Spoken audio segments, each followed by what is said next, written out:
Olá, estamos iniciando o programa Realidades, Direitos Humanos, Cidadania, seu espaço privilegiado de críticas, debates sobre grandes temas sociais. Hoje a gente conversa sobre o Sistema Interamericano de Direitos Humanos, que trata sobre os direitos humanos na América Latina. Para isso a gente convidou aqui o Jaime Benvenuto, que é professor do mestrado em Direitos Humanos da UFPE, e temos a presença também do Paulo Moraes, que é secretário executivo de Direitos Humanos da Prefeitura do Recife. Sejam bem-vindos ao nosso programa. Eu gostaria de inicialmente trazer, que vocês trouxessem para a gente a trajetória. Eu sei que tem uma trajetória bonita, uma trajetória longa, mas alguns pontos importantes da trajetória de vocês na área dos direitos humanos, né? Então, boa noite. Eu acho que, digamos, eu sempre fui muito inquieto, né, digamos assim, com as questões sociais, com as questões de direitos humanos desde a adolescência. Eu acho que mesmo quando não tinha ainda um título de eleitor, eu procurava me inserir nos processos eleitorais e estava preocupado com as questões do Brasil.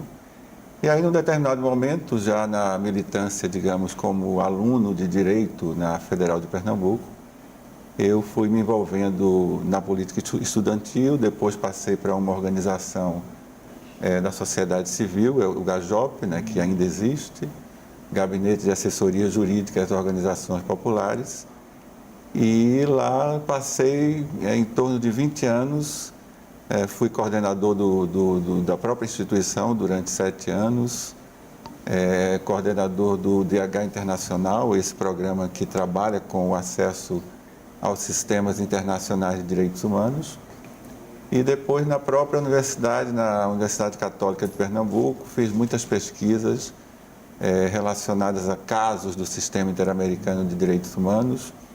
O mestrado é sobre sistemas internacionais de direitos humanos, sobretudo em vinculação com a realidade brasileira.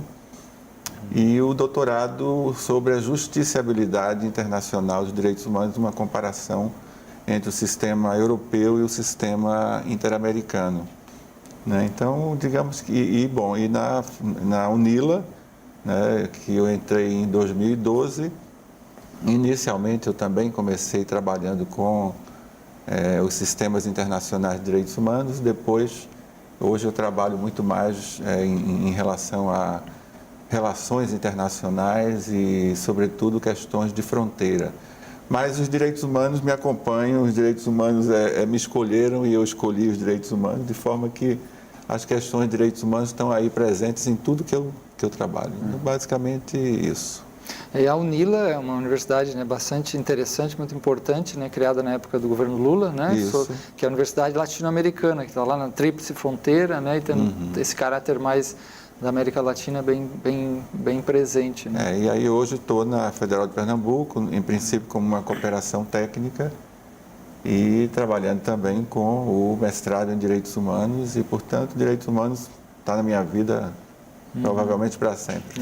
Aí você falou o GAJOP, né, esse sistema de proteção, né, essa ligação daqui com o sistema internacional que o GAJOP fazia, e Paulo Moraes, que hoje é secretário, mas tem uma história também muito bonita, também ligada anteriormente ao GAJOP. Né? Na verdade, Jaime foi a pessoa que me trouxe para o tema a partir de uma seleção que eu participei ainda como estudante de Direito para integrar esse programa DH Internacional.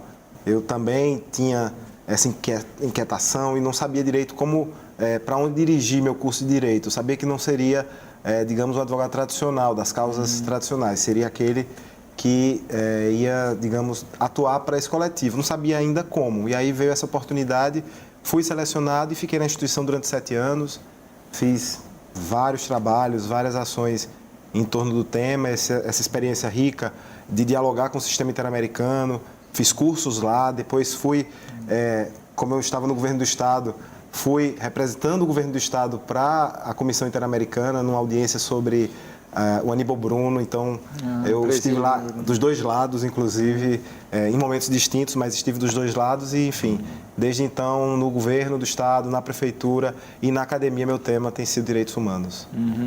Pontualmente, esse projeto que vocês falaram de ligar aqui os casos em Pernambuco com o sistema, o que era basicamente? Identificava os casos aqui do que era e ligava com o sistema de defesa interamericano? Então, o DH Internacional ele surgiu no ano de 1999 né? E era um momento, digamos assim, que nós estávamos querendo ampliar as possibilidades de fazer valer os direitos humanos no plano nacional, no plano internacional. O GAJOP tinha já uma trajetória forte, importante na área da proteção a testemunhas, na área de educação para policiais e, digamos que surgiu essa oportunidade de ter um trabalho no plano do sistema, inicialmente era do sistema interamericano de direitos humanos, mas a partir do momento que eu participei de uma capacitação em Genebra em torno do sistema global, a gente também agregou o sistema global. Eu acho que termina sendo interessante falar que a gente está falando de sistemas muito recentes, né?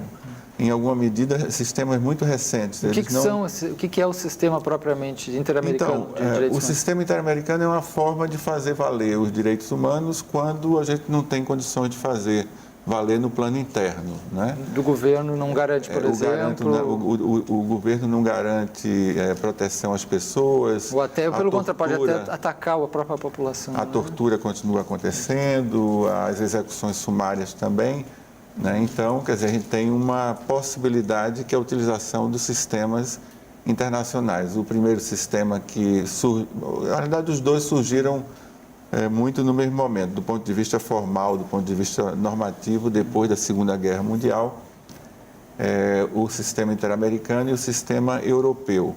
Né? Mas o sistema europeu saiu na frente, se estabeleceu, né? Já a partir dos anos 50, a gente tem uma série de possibilidades de defesa de direitos dos europeus com base no sistema europeu. Quer dizer, os países eles assinam tratados nesse sentido, os países e se comprometem, em tese, a defender os direitos humanos. É isso? A ONU, né, tem uma série de tratados em matéria de direitos humanos, tratados gerais, tratados específicos, portanto, voltados para a proteção de determinados grupos sociais. E a OEA, a Organização dos Estados Americanos, também, que é justamente onde está abrigado o sistema interamericano. Então, o sistema interamericano comporta tratados internacionais, aquilo que nós chamamos de instrumentos normativos internacionais, e tem também os meios concretos, os mecanismos, né, como a Comissão Interamericana e a Corte Interamericana. Esses mecanismos, eles só passaram propriamente a funcionar de forma mais adensada, digamos assim, a partir dos anos 80 do século passado. Então, é nesse sentido que a gente pode dizer que é um sistema ainda recente, né? Ou seja, tem muita coisa ainda acontecendo para poder valer o sistema interamericano. O sistema europeu já tem uma trajetória mais longa e, se a gente for comparar, enfim, tem muito menos casos julgados no âmbito do sistema interamericano que na comparação com o sistema europeu.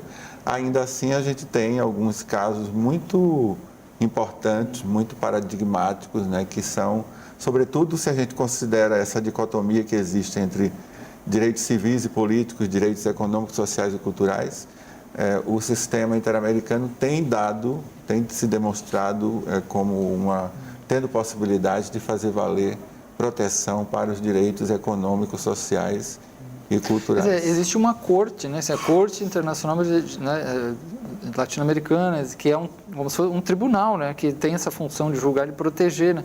Inclusive, Paulo Moraes falou essa questão do Aníbal Bruno, né? O antigo Aníbal Bruno, que a Corte teve várias incursões e documentos e recomendações para o governo estadual e nacional, né? Então, você acompanhou um pouco isso, o papel da Corte? Eu acompanhei o caso ainda na comissão, quando ele era uma medida cautelar que foi autorizada pela comissão para fazer valer a vida de quem estava naquele momento custodiado no Aníbal Bruno.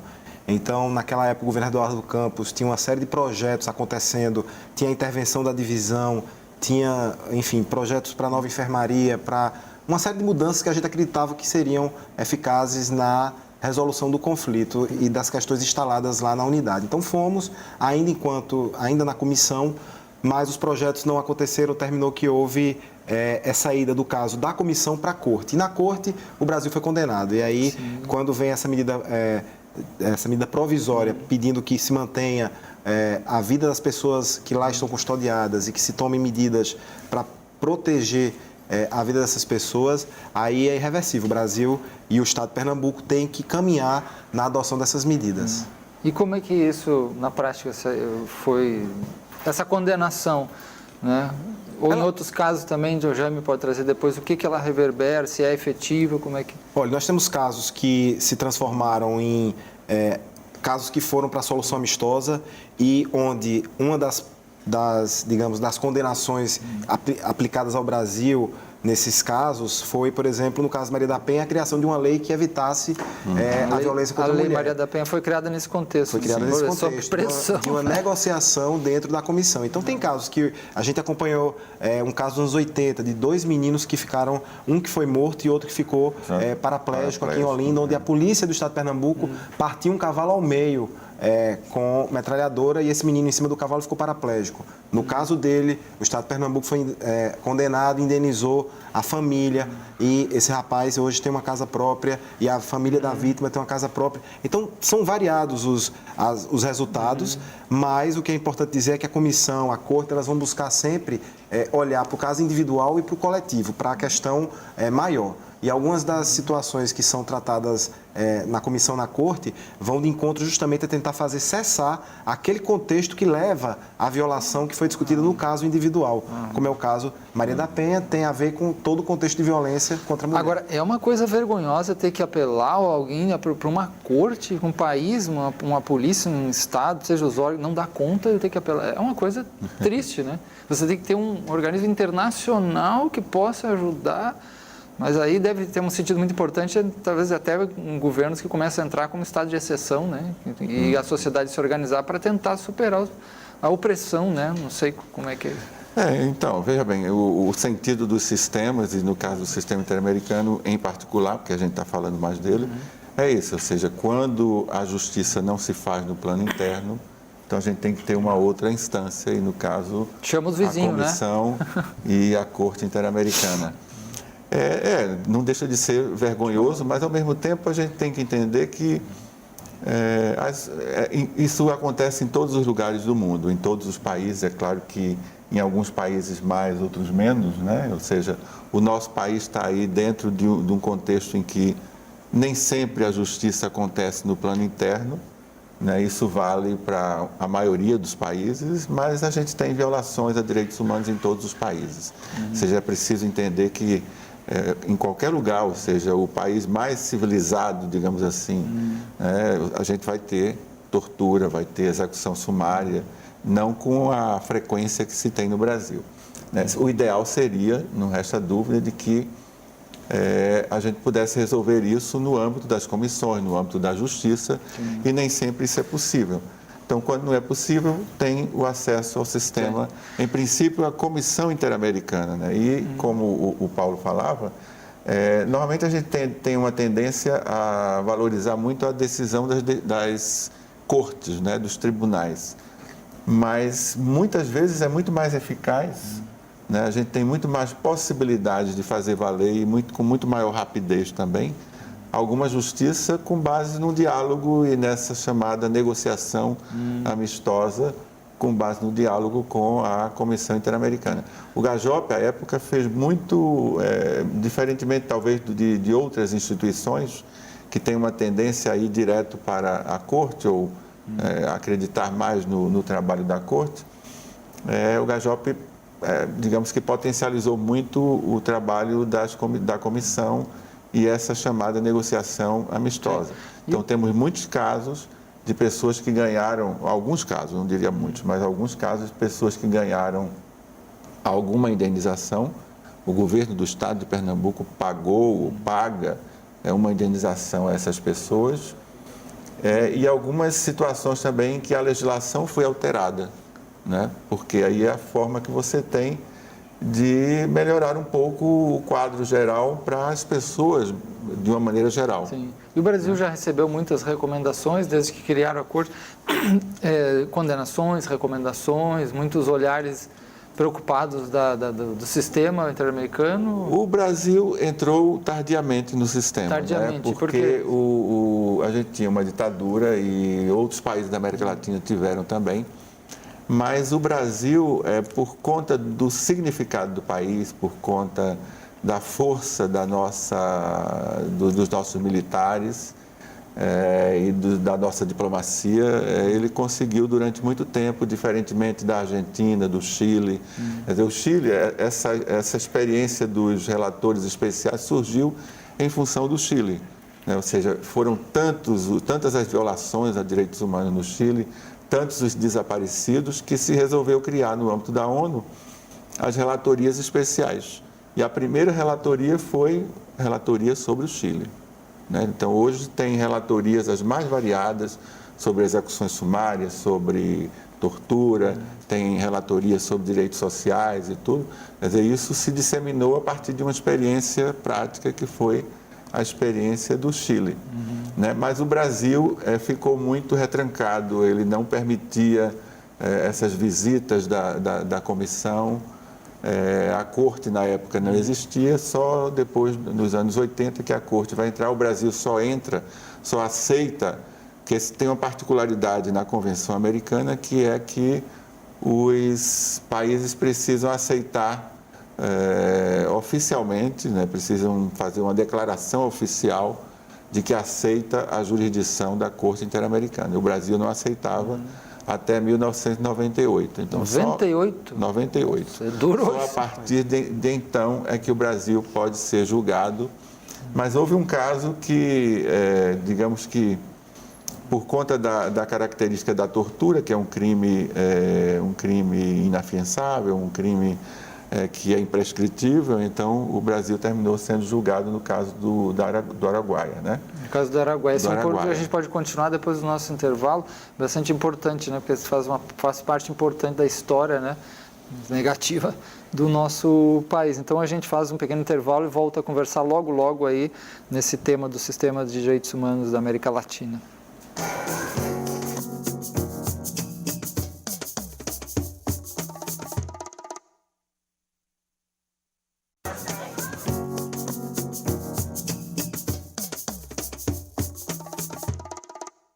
Nós estamos conversando hoje sobre o sistema interamericano de direitos humanos, né, a questão dos direitos humanos na América Latina, o sistema de garantias nos direitos humanos, né, e temos aqui a presença do Jaime Bevenuto, que é professor do mestrado em Direitos Humanos da UFPE, e muito tempo trabalhou e coordenou o GARJOP, né, e temos também o Paulo Moraes, secretário executivo de Direitos Humanos da cidade do Recife, que também trabalhou muito tempo na área de Direitos Humanos, no GARJOP também, né. O professor Jaime falava sobre a questão do Brasil inserido em assinar os tratados, né, de participar do sistema interamericano, que custou muito tempo, foi só em 98, né, e também entrou na questão um pouco do efeito da ditadura no país, mesmo que depois que acabou, isso parece que teve um efeito ainda longo, né, na cultura brasileira. E aí você falou até do Araguaia. Do Araguaia, Então, os países, a maioria dos países da América Latina, a Argentina, o Peru, o mesmo Paraguai, a Bolívia, todos eles têm casos muito... Desde que o sistema começou a funcionar, tem casos desses países, tanto na comissão quanto aqueles julgados na Corte Interamericana de Direitos Humanos. O Brasil só muito recentemente teve julgamento em relação, e por conta daquilo que eu falava, ou seja, havia uma pressão muito grande, a diplomacia brasileira era muito competente em não permitir, e acho que os militares brasileiros também, em não permitir que houvesse um julgamento. Então, recentemente, quer dizer, ou relativamente recentemente, teve o julgamento do caso do Araguaia, por conta do qual o Brasil foi condenado, pelo fato de que que foi o Araguaia? O Araguaia, enfim, foi uma guerrilha, né, que aconteceu no Araguaia e que aconteceu por conta do contexto, né, de luta contra a ditadura, né? E aí muitas pessoas, não havia a menor necessidade, porque o grupo era muito reduzido, não colocava em risco a soberania nacional, enfim, nada, mas enfim, essas pessoas foram massacradas. Foi um tipo de massacre. Foi um verdadeiro massacre e, em função disso, o Brasil recentemente foi responsabilizado pelo fato de que houve tortura. A tortura é um crime inafiançável, a tortura é um crime que não prescreve, né, imprescritível, inclusive em função do tratado que institui o Tribunal Penal Internacional. Né? Então, ou seja, é isso que vem acontecendo. E, bom, temos a situação também de uma tortura. Eu lembro de uma tortura de Trinidad e Tobago, que o Estado resolveu se retirar do sistema. Poucas são essas situações, que eu lembro, essa é a grande situação, um Estado muito pequeno que resolveu se retirar do sistema interamericano por ter sido condenado por tortura. No caso, César versus Trinidad e Tobago.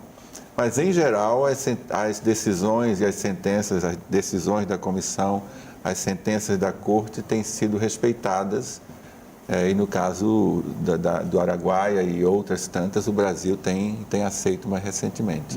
O que mostra que, enfim, embora o Brasil tenha entrado tardiamente, mas tem demonstrado alguma capacidade de respeitar. A grande vulnerabilidade do sistema é que os maiores países da região, Estados Unidos e o Canadá, não fazem parte do sistema. Né? Então, eles não podem ser julgados. Né? E, enfim, essa é a grande vulnerabilidade e a gente espera que isso, em algum momento, mude, né? Porque aí nós adotaríamos o mesmo padrão do sistema europeu. Né? Porque até quando se fala nessas coisas, violações de direitos humanos, as pessoas não pensam muito, pelo menos a mídia nossa não vai falar dos Estados Unidos, né? Vai falar de quem? Sempre os mesmos, Cuba, Venezuela, né? E aí, inclusive, numa dessas audiências que eu participei lá, na comissão em Washington, porque Estados Unidos e Canadá assinaram a Declaração dos Direitos do Homem do continente americano. E aí, por conta dessa brecha, eles ainda são inseridos na comissão. Canadá e Estados Unidos. Sempre tem casos, não é uma coisa, não é um mar de rosas. Então, você tem, ao longo de 2 semanas, audiências sobre os vários países. E tem do Canadá, tem casos do Canadá, tem casos dos Estados Unidos, porque eles não podem, de fato, não aceitar a competência da Corte. Mas eles ainda estão no sistema por terem assinado a Carta da OEA e por terem assinado essa declaração de 48, que é uma declaração de direitos humanos das Américas, que antecede aquela declaração que a gente chama de Pacto de São José da Costa Rica. Eu só queria lembrar que aí, nessa parte de ser vergonhoso ou não, na verdade, é honroso termos o tema dos direitos humanos, uma instância que está aí observando se os países estão ou não cumprindo com suas obrigações internacionais em torno daquele tema. E, na verdade, essas lacunas que vão acontecer em todos os países, a Europa tem, com toda a tradição humanista e com toda, enfim, com toda a civilidade que a Europa pode, enfim, se apontar, vai ter um sistema altamente demandado, altamente, hoje, é um sistema que padece do grande número de casos, então é lento, é um sistema que está se avaliando como reverter uma situação de grande demanda, porque os cidadãos realmente acessam. E pior são os continentes que não têm, né? As regiões que não têm. A gente só tem mais o sistema africano, que funciona, é muito mais frágil. Muito mais frágil ainda, mas que... na América Latina, vocês dando um panorama geral da questão das violações sociais de direitos humanos, o que vocês destacam no atual momento, né? A gente sabe que tem alguns países que sempre foram alvo, né? Alvo principalmente da mídia, né? E principalmente, por exemplo, da direita, dá para chamar de direita brasileira, que é Cuba e outros. Agora está a Venezuela. O que vocês estão acompanhando sobre a América Latina, assim, alguns destaques nessa área? Então, eu acho que a América Latina, de uma maneira geral, tem suas vulnerabilidades, seus problemas, né? Então, acho que a gente vai ter problemas. Bom, o Brasil é um país que nós sabemos é um caldeirão de problemas em relação a violações a direitos humanos. Temos problemas de terra, temos problemas de violações massivas em termos do direito à vida, tortura e assim por diante. A questão indígena, né, muito grave também. A Colômbia, né, a Colômbia tem também, é uma situação, aliás, muito parecida, ou enfim, relativamente parecida com a do Brasil. Já há alguns anos atrás tinha inclusive um relator específico para a Colômbia, tal a gravidade, porque tinha também a questão da guerrilha, né? Os países costumam se proteger e resolveram proteger a Colômbia não nomeando ou não permitindo que no âmbito da ONU se nomeasse um relator para verificar a situação da Colômbia.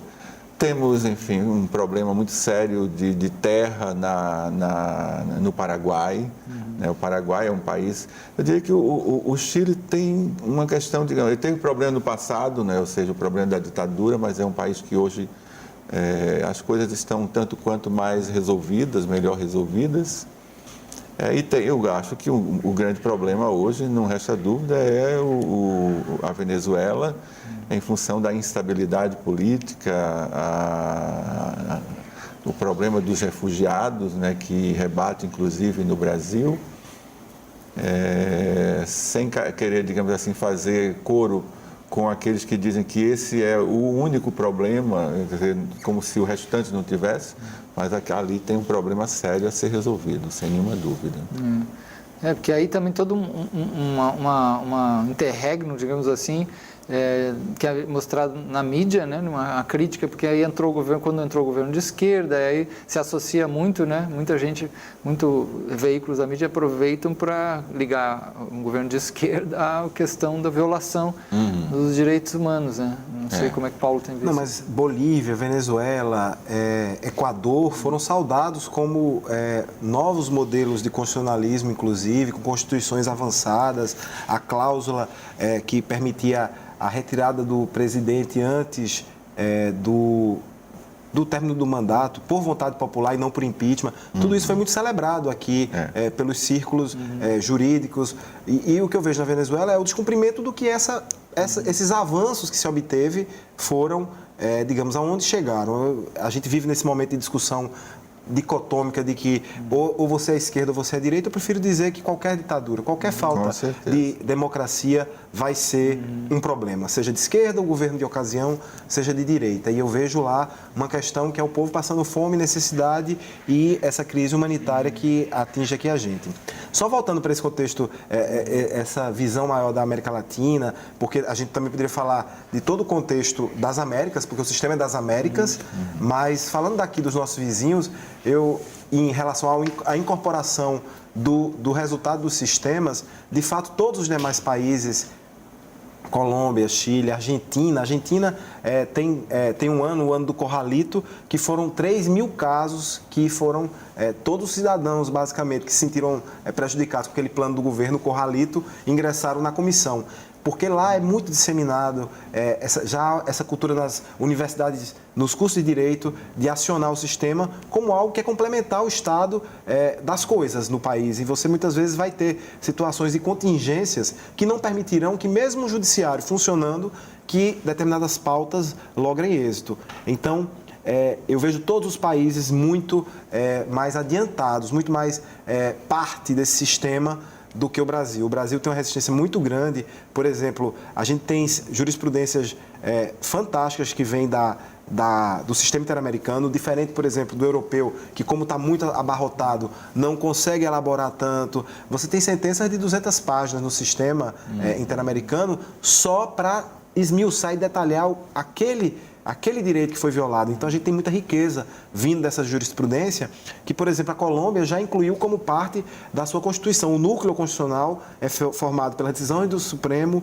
pela Constituição e pelas decisões da Comissão da Corte. Então, os países estão se abrindo e o Brasil, infelizmente, vinha num momento de crescente, de adesão e de diálogo muito bom. Não que não houve problemas, você vai lembrar do caso Belo Monte, que a presidente Dilma, na ocasião, mandou voltar o embaixador porque ele queria mexer no caso Belo Monte e veja o que deu. Que bom se ele tivesse realmente avançado nesse caso Belo Monte, porque a gente sabe hoje o que representa isso para aquelas populações. E aí, por fim, eu queria também lembrar essa repercussão positiva que tem do sistema, que é o IDC, o Instituto de Deslocamento de Competência das instâncias estaduais para a federal, a chamada federalização dos crimes contra direitos humanos. É uma tentativa, a partir da reforma do Judiciário, a Emenda Constitucional 45/2004, de tentar justamente que a União assumisse casos que nas instâncias dos estados não vinham tendo êxito. E o primeiro caso foi justamente aqui o de Pernambuco, a morte do defensor de direitos humanos Manuel Matos, e que a partir dessa situação foi visto que o caso que envolvia Paraíba e Pernambuco nunca ia, digamos, ser resolvido a contento. Então, foi federalizado, foi trazido para a instância federal, que tem melhores condições, está mais isento, está em Brasília. Então, é um resultado concreto de algo que os sistemas provocaram o Brasil a fazer. Porque, de fato, você chegava no sistema da ONU, no sistema da OEA, o Brasil, enquanto é representado pela União, mas a União só respondia por cerca de 94%, 95% dos casos, porque as competências dela com indígenas, com questões das competências da União, de fato não chegavam. E quais os principais problemas que vocês veem nessa questão dos direitos humanos no Brasil hoje, assim, nesses últimos anos? Assim? O que é mais, ainda que precisa um cuidado realmente maior? Olha, eu acho que hoje o grande problema, digamos, é o funcionamento das instituições na perspectiva dos direitos humanos, né? Enfim, democracia, cidadania, a gente tem dúvidas sobre essas possibilidades, né? Eu acho que a questão dos princípios, né? Ou seja, a própria Constituição, às vezes a gente tem dúvidas sobre a possibilidade de fazer valer a Constituição como ela foi desenhada. Né? Eu acho que o grande risco é esse. Uma descrença do povo nas instituições, eu acho que esse clima de instabilidade, recentemente eu ouvi, mexeu na estrutura da Constituição e tudo mais se desestabilizou. A gente só vê projetos de lei, iniciativas que visam retirar direitos, mexer em conquistas. Então, veja como foi grave se mexer lá em 2016 no núcleo da Constituição, na questão da institucionalidade, da vontade do povo, porque a Constituição determina que é o povo que está ali representado. E aí foi mexido nisso, vem em cascata uma série de retrocessos e medidas que visam justamente macular e ameaçam os direitos humanos, porque ameaçam conquistas que já estão, que a gente julgou superadas. É uma coisa assustadora, né? Porque a gente está vendo aí trabalhista, né? Previdenciária, a questão ambiental, a autonomia universitária, a questão ambiental, a questão do que se tentou fazer. Onde é que vai parar isso? A gente tem que parar, né? Tem que fazer parar esse ano, porque senão a gente realmente vai ter uma situação muito grave. O que tentou fazer na Amazônia, na Reica Rima, o que tentou todas essas mudanças que não diria à direita, mas num conservadorismo, num movimento que visa um conservadorismo, inclusive atrasado, porque tem conservadores que querem, na verdade, voltar às raízes, que sejam, e com eles a gente tem que dialogar, não tem, mas tem movimentos que são para o retrocesso e não para um conservadorismo que se possa dizer que pela raiz, pela essência, seria voltar às raízes. Digamos que tem assim, até vozes que falam uma alteração completa da Constituição, né, e que a gente poderia chegar até mesmo a uma reformulação do sistema internacional para que a gente não tenha mais essas possibilidades de defesa e de proteção de direitos. Né? Então, é contra esse tipo de coisa que a gente tem que se colocar. Né? Esse sistema, ele pode ter de garantia de direitos, né, interamericano, outros organismos internacionais, né, eles podem ter alguma influência, por exemplo, nas políticas brasileiras? Se essas políticas, digamos, começam a afetar muito os direitos sociais, eles podem ter alguma o risco, no meu entender, está muito por aí, né, porque ele começou a mexer, né, ainda que pontualmente, mas ele começou a mexer em algumas áreas sensíveis, né? Então, digamos, o que é que se pode conseguir, tanto com base no acesso à comissão, como com base no acesso à corte. Se pode alterar a política pública, né? Por exemplo, política pública na área da saúde, na área da educação, na área do acesso às pessoas, para que, por exemplo, as escolas tenham rampas que deem acessibilidade para as pessoas de uma maneira geral. Isso começou a ser garantido no sistema interamericano de uma maneira geral. E isso incomoda determinados setores, porque acham que o judiciário não pode, não deve estar interferindo na política, né, ou nos espaços políticos. A outra possibilidade é a alteração legislativa, ou seja, talvez o mais significativo dos casos seja o do Chile. Né? O Chile alterou a Constituição em função de um caso específico, que foi A Última Tentação de Cristo, o filme A Última Tentação de Cristo. né? O filme foi proibido com base na Constituição chilena e se entrou na comissão, depois na corte, e a decisão final, para, enfim, não me prolongar muito, mas a decisão final foi no sentido da liberação do filme e uma condenação no sentido de que o Estado do Chile deveria alterar a sua Constituição. Sim. E isso aconteceu, ou seja, o Estado do Chile alterou a sua Constituição. Afinal de contas, né, é só um filme, né? A gente não tem que se estressar muito não com a arte, coisa. Depois a gente pode até falar o que aconteceu no Brasil ultimamente nesse aspecto aí, mas vamos fazer um intervalo, a gente volta a conversar sobre essa questão dos direitos humanos e América Latina e o Brasil também.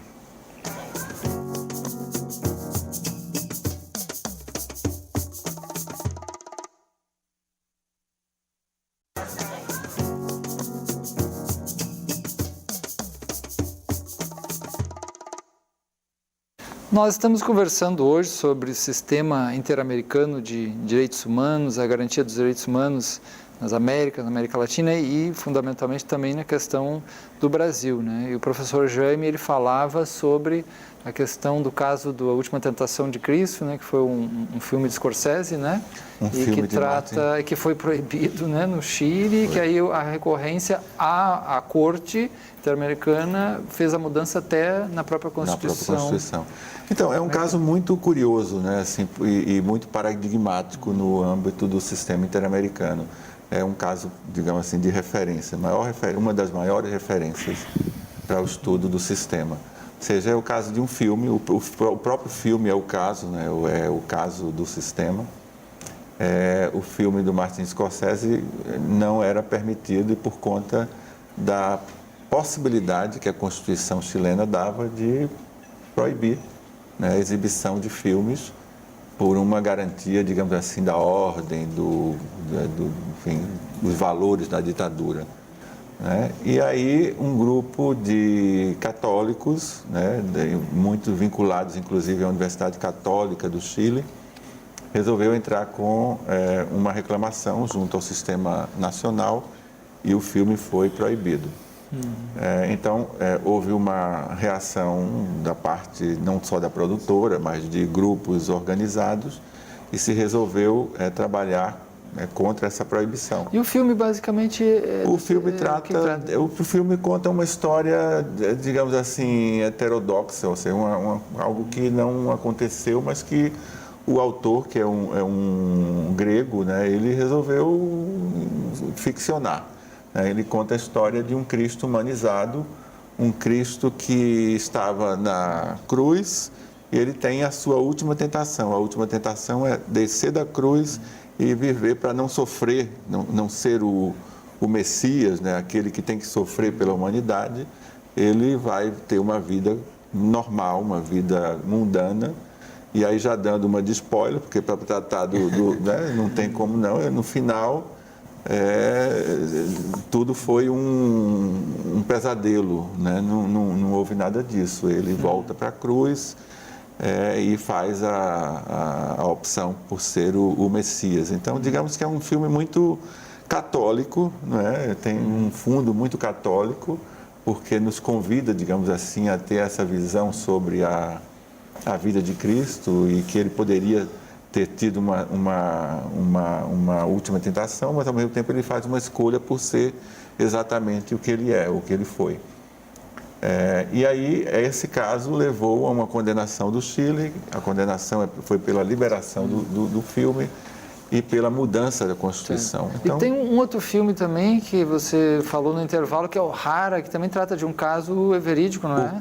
O caso Hara é mais recente ainda, né? Um caso de poucos anos atrás, de uma juíza, né? Ela tinha, salvo engano, 3 filhas, e ela foi casada durante muitos anos com um homem e resolveu, ao se separar, passar a morar com uma outra mulher. Né? Então, o marido dela não gostou dessa ideia e entrou na justiça no plano interno para impedir, com o argumento de que ela estaria influenciando mal as meninas. Para tomar a guarda, é isso? Para tomar a guarda, exatamente. E aí ele ganhou no plano interno, mas no plano interamericano terminou sendo, o Estado do Chile foi condenado e, no caso, a condenação é no sentido de que não teria por que ser proibida a vida das meninas com o casal das duas mulheres. Aí voltou a convivência com a mãe? Em princípio, sim. Por causa da decisão... O filme Rara, salvo engano, lançaram recentemente no Brasil com o nome de Um Amor de Família, alguma coisa assim. Um Amor de Família. Um Amor de Família. Um Amor de Família, interessante. Um Amor de Família. E o caso se chama Atala Rifo, que é o sobrenome desta juíza, e Meninas contra o Chile. Meninas contra o Chile. Atala Rifo e Meninas contra o Chile. Ou Atala Rifo e Ninhas contra o Chile. Vamos falar um pouco do Brasil também. Paulo, eu sei que ele vai sair daqui agora, vai direto, porque Paulo também atua como professor, né? Ele também está lá no mestrado, né? É aluno nosso lá também, mas é um professor, né? Importante na área dos direitos humanos. E ele vai sair, vai participar de um debate agora, né, Paulo? E é ligado à questão da intervenção. Federal do Rio de Janeiro. Vamos chegar lá. Eu pergunto assim sobre o militarismo no Brasil, que a gente teve uma ditadura muito intensa, né? Vocês disseram que os efeitos disso aí ficaram muito tempo, né? O DOPS mesmo, como oficialmente existia até, né, poucos tempo atrás, né, décadas, né? E mesmo depois da ditadura e várias coisas. Vocês veem alguma ameaça nesse sentido, já que tem candidatos a presidente do Brasil que tem esse caráter mais militarista? Vocês veem que isso foi uma pedra no passado, ou há uma ameaça no contexto brasileiro na questão de um militarismo, assim? Talvez em momentos de crise isso também aparece, né? As pessoas têm medo e querem se agarrar a uma figura poderosa, ditadora, não sei. Porque como a gente não fez adequadamente a justiça de transição, prevalece no Brasil uma lógica de que aquele momento da ditadura foi um momento de desenvolvimento, de bons costumes, de prosperidade para o país. E se você não tivesse familiares ou você mesmo não estivesse envolvido na luta pela redemocratização, sua vida seria tranquila. E é um pouco isso que eu perguntava aos meus pais: o que é que vocês faziam nessa época? Porque eu me via já provavelmente preso, sendo torturado, e meus pais diziam: não, a gente vivia a vida, a gente tinha que lutar, e enfim, não tinha essa...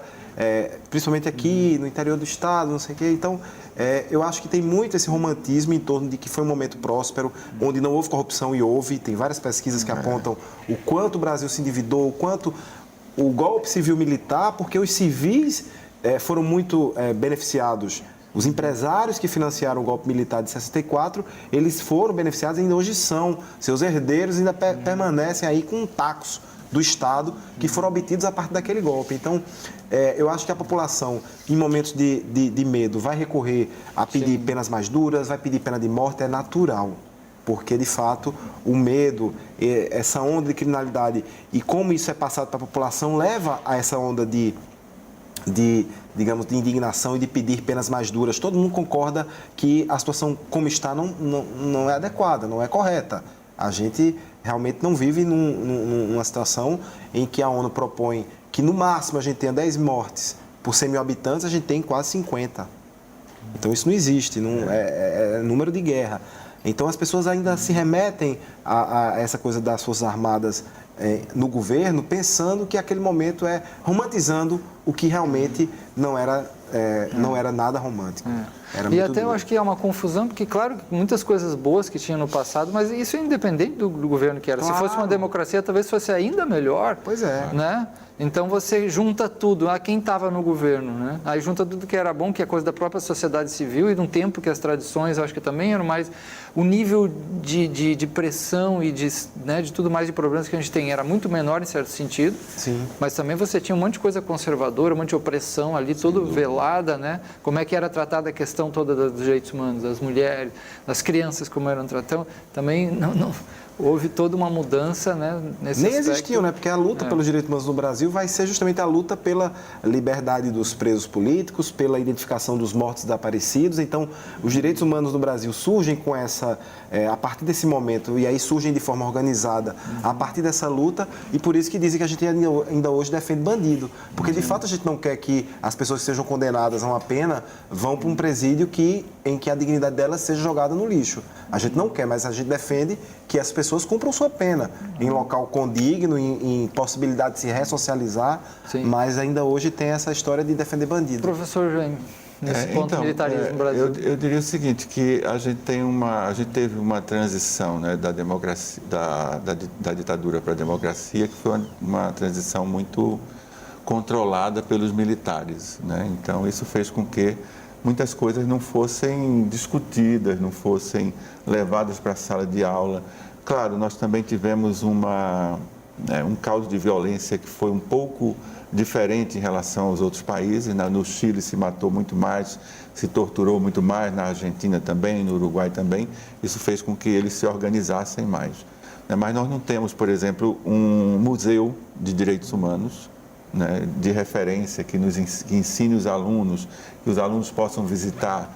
Isso você tem no Chile, você tem na Argentina, você tem no Uruguai, né? Então, quer dizer, isso faz com que hoje nas mídias sociais as pessoas estejam defendendo coisas que elas não sabiam exatamente como era, porque isso era escondido, né? Os militares faziam coisas horríveis e escondiam, né? Então, eu acho que tem esse apoio ao militarismo e é um risco muito grande, sobretudo agora com essa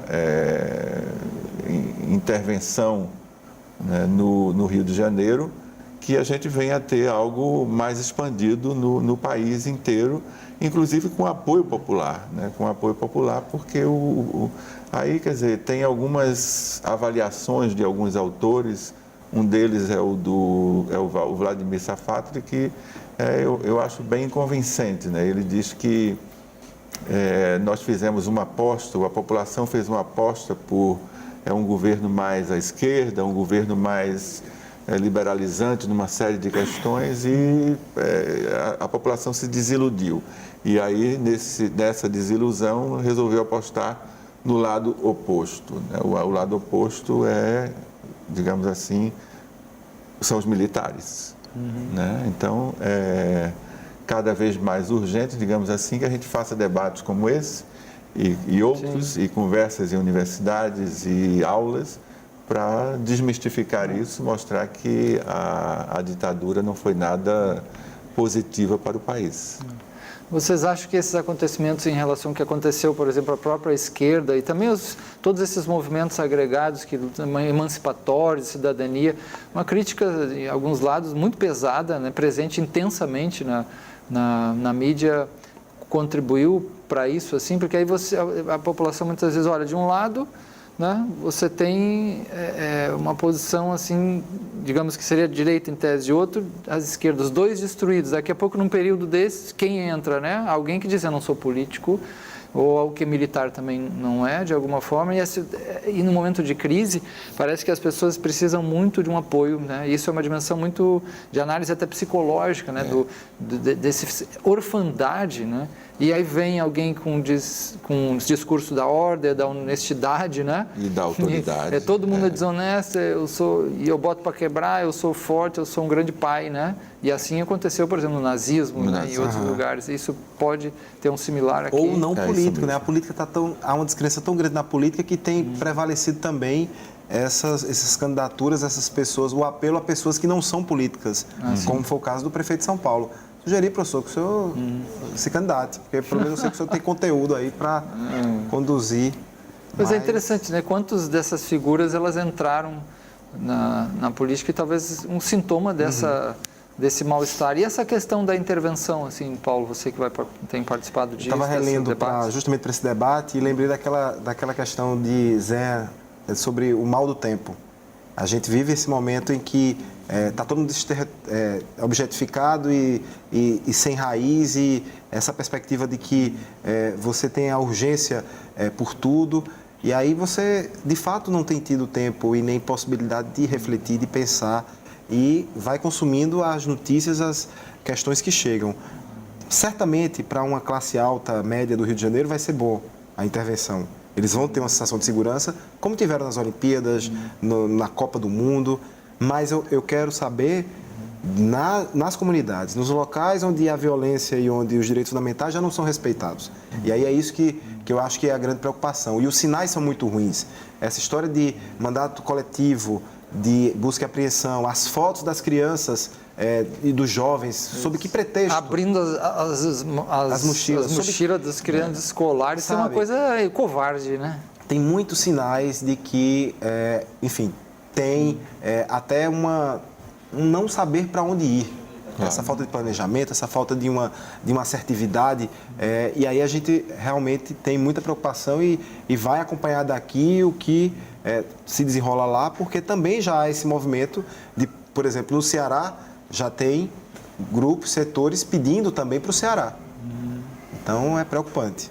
E o problema talvez maior do militarismo é a força, né? Ou seja, tentar resolver um problema que é grave, que é histórico, apenas pelo uso da força, ou seja, entrando nas favelas, como se o problema da violência estivesse apenas nas favelas e matando, torturando, né? Eliminando o chamado inimigo. Né? Então, é preciso dizer que não é assim que se resolve, não se vai resolver. Eu acho que a violência é um problema que se explica por multifatores, pela questão, sobretudo no Brasil, a questão cultural, a questão econômica, a questão, enfim, as mais variadas questões, mas, sobretudo, ali no Rio de Janeiro e em muitas outras partes, se não tiver algum nível de justiça social, não tem como resolver a questão da violência. Então, só com repressão não esperemos coisa boa. Que tem sido um caminho bastante utilizado como modelo disciplinar, né? A punição, a repressão. E é incrível como isso é um tiro pela culatra também, rende voto. É porque são grandes demonstrações de força, a pessoa se sente, né, representada muitas vezes, né? Mas também os efeitos colaterais são imensos, né? Outro caso que talvez seja emblemático trazer e que se assemelha ao do Rio, por também ter chegado a um nível de fundo do poço, de total descontrole. O professor Jaime já falou aqui da Colômbia, eles, cidades como Medellín, como Bogotá, investiram em biblioteca nas comunidades, em centros que buscam integrar as pessoas e que inspiraram a gestão a trazer os compás e a formular essa ideia de que você não pode atuar na violência apenas com a repressão. A repressão tem que acontecer, a gente não discute. Com certeza. A ONU trabalha com normas para atuação policial adequada, ou seja, vai crescendo o uso da força na medida em que aquele que se opõe à atuação policial vai também crescendo no uso da força. Só que aí a gente tem que ter as ações que vão na prevenção, que atacam essa desigualdade, essas assimetrias que só levam a esse tipo de situação, porque hoje é muito mais atrativo para um jovem ir para o tráfico, que vai lhe render uma remuneração, um papel simbólico e social muito mais relevante do que ele ir trabalhar. A gente não vai nunca querer que um jovem desse realmente se sinta atraído por uma condição que é diminuída, que é altamente desprestigiada na comunidade. Professor Jaime, nesses últimos 30 segundos aí nós temos que mais nessa linha de alguma recomendação assim, para a área desse sentido? Eu acho extremamente difícil, né, a gente apontar alguma coisa. Eu acho que o papel, digamos assim, do esclarecimento da educação é algo fundamental no campo dos direitos humanos, mas isso está muito difícil hoje em dia, por conta de que os espaços que poderiam facilitar o diálogo, eles estão muito fechados, e quando há alguma abertura, eles estão muito polarizados, né? Então não há diálogo, né? Mas insistir no diálogo. Ok, infelizmente o nosso tempo se esgotou, né? Temos que encerrar e vamos agradecer muito aqui a presença, né, do nosso professor, né, Jaime Benvenuto, do mestrado em Direitos Humanos da Universidade Federal de Pernambuco, e também agradecer muito a presença aqui do Paulo Moraes, secretário executivo de Direitos Humanos da Prefeitura do Recife. Obrigado a todos e até a próxima.